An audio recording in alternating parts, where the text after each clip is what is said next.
For all the latest updates, subscribe to News9.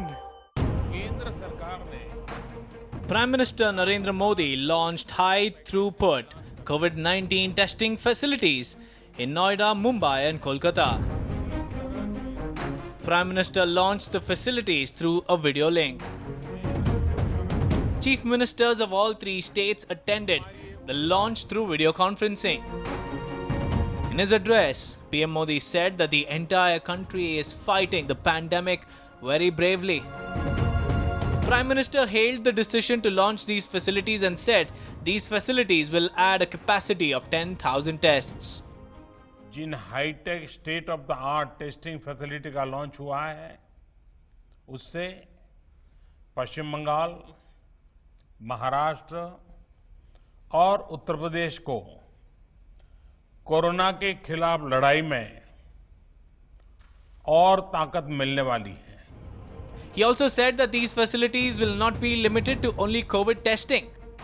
Prime Minister said that in future these labs will be modified so testing can be conducted for HIV and dengue. अब इन शहरों में test और ज्यादा तेजी से हो सकेंगे.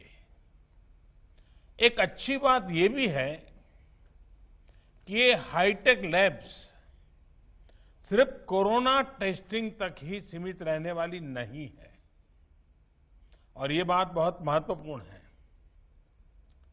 भविष्य में हेपेटाइटिस बी और सी, HIV, डेंगू सहित अनेक बीमारियों की टेस्टिंग के लिए भी इन लैब्स में सुविधा उपलब्ध कराई जाएगी. Prime Minister in his address also hailed the way in which the country is coping with the pandemic. He said that there are over 1,300 labs for COVID testing across the country. आज भारत में 11,000 से ज्यादा Covid facilities हैं. 11 लाख से ज्यादा isolation beds हैं. साथियों, जनवरी में हमारे पास कोरोना के टेस्ट के लिए जहां मात्र एक सेंटर था, आज करीब 1,300 लैब्स पूरे देश में काम कर रही है. Prime Minister also said that the recovery rate in India was more than many countries. He also termed the fight against COVID in India a success story.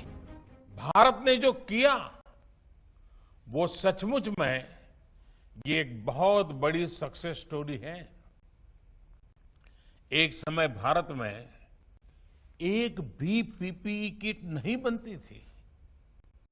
आज भारत दुनिया का दूसरा सबसे बड़ा पीपीई किट मैन्युफैक्चरर है.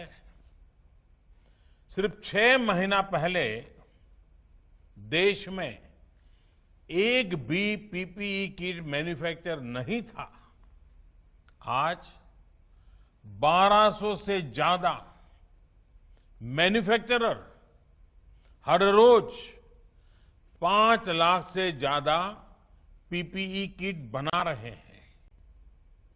एक समय भारत N95 मास्क भी बाहर से ही मंगवाता था.